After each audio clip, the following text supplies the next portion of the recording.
আসসালামু আলাইকুম। আজ আপনাদের রান্না দেখাবো শোল মাছ রান্না। এই যে আমি শোল মাছ কেটে ধুয়ে নিয়েছি। তারপরে শোল মাছ রান্না করব আমি হলো পালং শাক দিয়ে। শোল মাছ রান্না করার জন্য আমার লাগবে হলো শোল মাছ, তারপরে জিরা, রসুন এগুলো পেস্ট, তারপরে হলো লবণ, কাঁচামরিচ, হলুদ, আর লাগবে তেল। আমি কড়াইটা গরম করে নিয়েছি, এখন তেল দিয়ে দেব।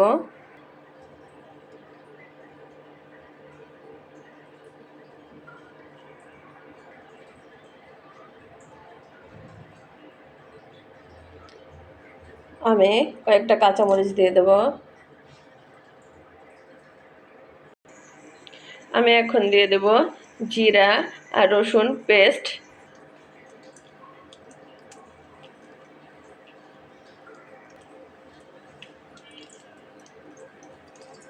এই চামচটার আমি 2 চামচ দিয়েছি জিরা, 1 চামচ দিলাম রসুন বাটা।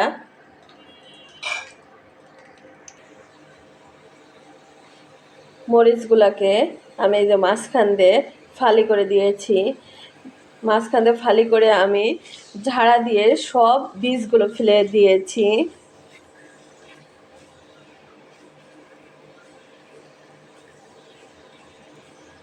এখন দেব আমি হলুদ,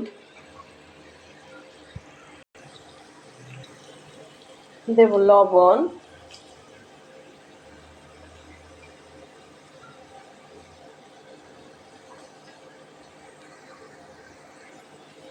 এগুলো ভালো করে কষিয়ে নেব।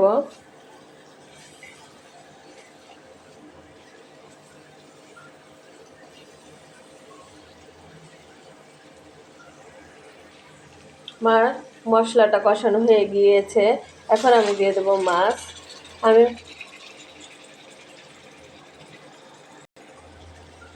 মাছকে মশলার সঙ্গে ভালো করে কষিয়ে নিতে হবে।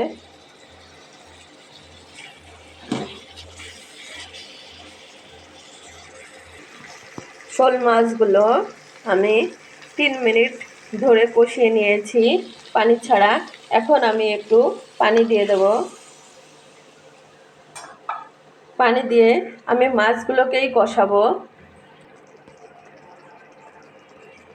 আমি শোল মাছে দেবো হলো পালং শাক, এই জন্য আমার কোনো পানি লাগবে না। আমি এই যে মাছ কষানোর জন্য যে পানিটুক দিয়েছি এটা টানিয়ে নেব।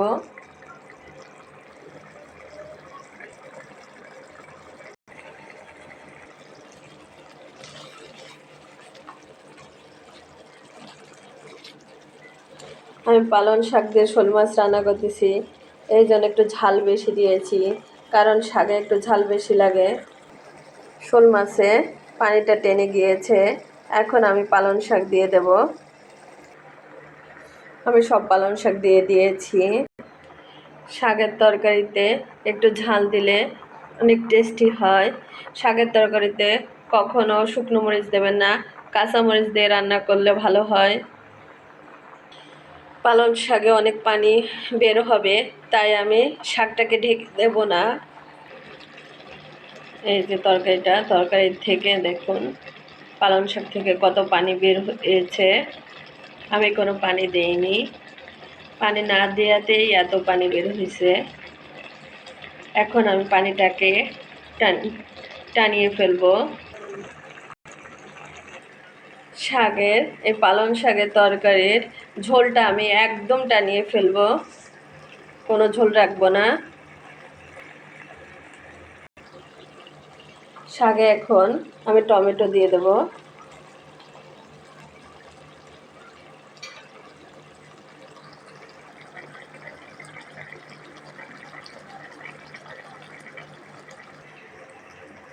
আমার পালং শাকের তরকারি রান্না করা শেষ, এখন আমি নামিয়ে ফেলবো। আমি পালং শাকের তরকারিটা নামিয়ে নিয়েছি। এই যে শোল মাছ আর পালং শাক দিয়ে আমি রান্না করেছি।